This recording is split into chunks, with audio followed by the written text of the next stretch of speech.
Assalamualaikum warahmatullahi wabarakatuh. Saya Niki Sabdika, perwakilan dari kelompok 3, akan menjelaskan tentang materi pengertian ketenagakerjaan sampai dengan peraturan ketenagakerjaan di Indonesia. Yang pertama, pengertian ketenagakerjaan. Ketenagakerjaan adalah segala sesuatu yang berhubungan dengan tenaga kerja pada waktu sebelum, selama, dan setelah selesai masa hubungan kerja, baik pada pekerjaan yang menghasilkan barang maupun pekerjaan berupa jasa. Pengertian tenaga kerja, angkatan kerja, dan kesempatan kerja. Menurut Undang-Undang Nomor 13 Tahun 2003 tentang ketenagakerjaan dapat dijelaskan sebagai berikut. Ketenagakerjaan adalah segala hal yang berhubungan dengan tenaga kerja pada waktu sebelum, selama, dan sesudah masa kerja.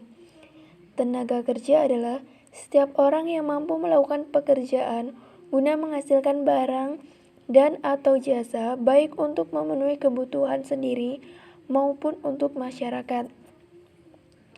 Kesempatan kerja adalah tersedianya lapangan kerja, baik angkatan kerja yang membutuhkan pekerjaan. Kesempatan kerja dibagi menjadi dua kelompok, yaitu mereka yang bekerja penuh dan mereka yang masih setengah menganggur. Faktor-faktor yang mempengaruhi kesempatan kerja.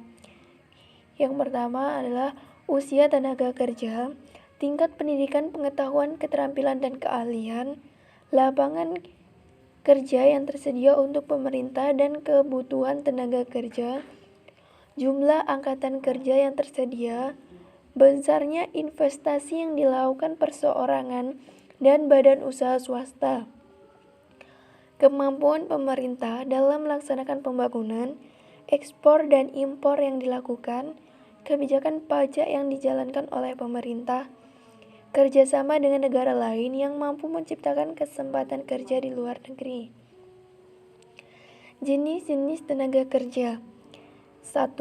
Berdasarkan sifat kerjanya, tenaga kerja dapat dibedakan sebagai berikut, yaitu tenaga kerja jasmani dan tenaga kerja rohani. Berdasarkan keahliannya, tenaga kerja dapat dibedakan menjadi 3, yaitu tenaga kerja terdidik, tenaga kerja terlatih, dan tenaga kerja tidak terdidik dan tidak terlatih. Berdasarkan hubungannya dengan proses produksi, tenaga kerja dibedakan menjadi 2, yaitu tenaga kerja langsung temui gangguan dan tenaga kerja tidak langsung. C. Masalah ketenaga kerjaan. Di Indonesia memiliki sumber daya alam terlatih. Berdasarkan hubungannya dengan proses produksi, tenaga kerja dibedakan menjadi 2, yaitu tenaga kerja langsung temui gangguan dan tenaga kerja tidak langsung. C. Masalah ketenaga kerjaan. Di Indonesia memiliki sumber daya alam dan sumber daya manusia yang melimpah. Namun melimpahnya sumber daya manusia tersebut dapat menjadi permasalahan dalam pembangunan ekonomi, terutama berkaitan dengan ketenaga kerjaan. Berikut beberapa masalah ketenaga kerjaan yang terdapat di Indonesia sebagai berikut. 1. Tingkat pengangguran yang tinggi. 2. Jumlah angkatan kerja yang tinggi. 3. Tingkat pendidikan dan keterampilan yang rendah. 4. Penyebaran angkatan kerja tidak merata. Dan yang kelima, perlindungan kesejahteraan tenaga kerja yang belum maksimal. D. Upaya meningkatkan kualitas tenaga kerja. Upaya meningkatkan kualitas tenaga kerja yaitu sebagai berikut. 1. Pemerintah. 2. Swasta atau perusahaan. Dan yang ketiga yaitu individu. Hukum ketenaga kerjaan. Hukum ketenaga kerjaan di Indonesia diatur dalam Undang-Undang Nomor 13 Tahun 2003 tentang ketenaga kerjaan. Hukum ketenaga kerjaan mengatur tentang segala hal yang berhubungan dengan ketenaga kerjaan pada waktu sebelum, selama, sesudah kerja. Tujuan dari dibentuknya hukum ketenagakerjaan adalah